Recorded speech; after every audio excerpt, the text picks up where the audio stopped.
Whatever you don't use, you lose.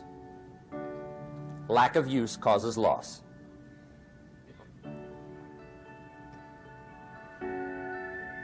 On this planet, maybe not the next one, but on this one, if you tie your arm to your body, leave it there long enough, you'll never use it again. It's over for the arm. Now, it may not be over, but it's over for the arm. The only way to keep the use of this arm is what? Keep using it. If you quit, you lose automatically. They don't bring it up for a vote. You lose automatically when you quit. Now, the same thing that goes for your arm goes for your brain, mentality. The same thing goes for all the human virtues. Ambition, unused, declines. Strong feelings, unused, diminish. It doesn't grow, it diminishes. Faith, unused, decreases. It's a law. Vitality unused diminishes. Energy unused decreases. The guy says, well, I'm going to save up my energy. You can't do that. That's like trying to save today, put it on the end of the year. See, you can't do that. They'll come take you away. If you don't use today, what? It's lost. The guy says, well, I'll work twice as hard tomorrow to make up for it. See, that's foolish. You could have done that anyway. Today unused is lost. A talent unused is lost. An ability unused is lost. So here's one of the key expressions of the evening. Take a new inventory of yourself. Starting tomorrow, new project. Take a new inventory. And make sure that all of your talent and ability and mentality and ingenuity and vitality and strong feelings, faith, courage, make sure that all you've got's being used. Otherwise, you lose. Now, one of the best illustrations of the law of use is a Bible story called the Parable of the Talents.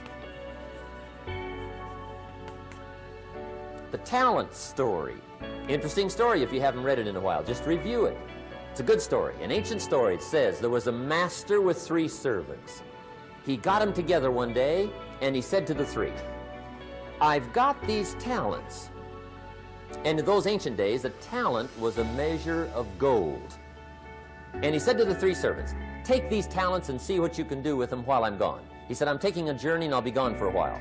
When I come back, we'll get together, go over the book, see how you did. He said, here's 5 of these talents for you. 5. Here's 2 of them for you. 2. And here's 1 for you. 1. The master said, take those talents, see what you can do with them. When I come back, we'll get together, we'll go over it all. The servant said, okay. Master takes off. According to the ancient story, the master comes back from his trip.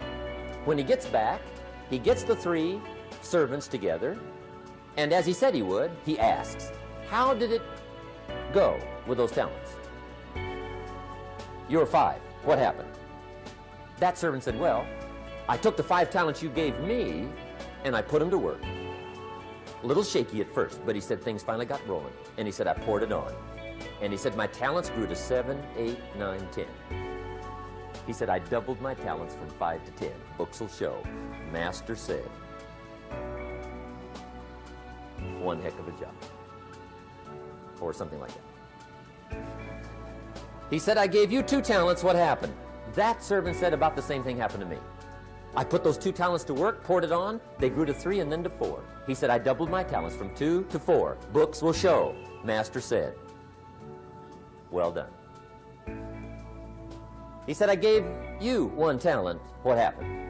That servant said, well, I took the talents you gave me, and I carefully wrapped it, and I dug a hole and buried it. And camouflaged it, I suppose, right, so nobody would steal it. And he said, fortunately, nobody got it. And he said, I knew you were going to be here today, so I dug it up. Here it is, safely wrapped. I did not lose it while you were gone.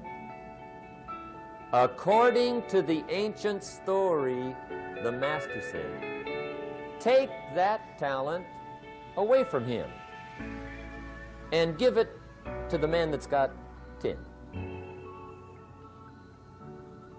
Now you might say, well, I don't like that arrangement.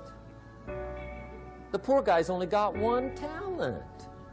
He's already got 10. It ought to be more even. Remember, I didn't ask you to like it. But this one I would ask you to learn, because it simply means whatever you do not employ, you forfeit. It's a law. So learn well the law of use.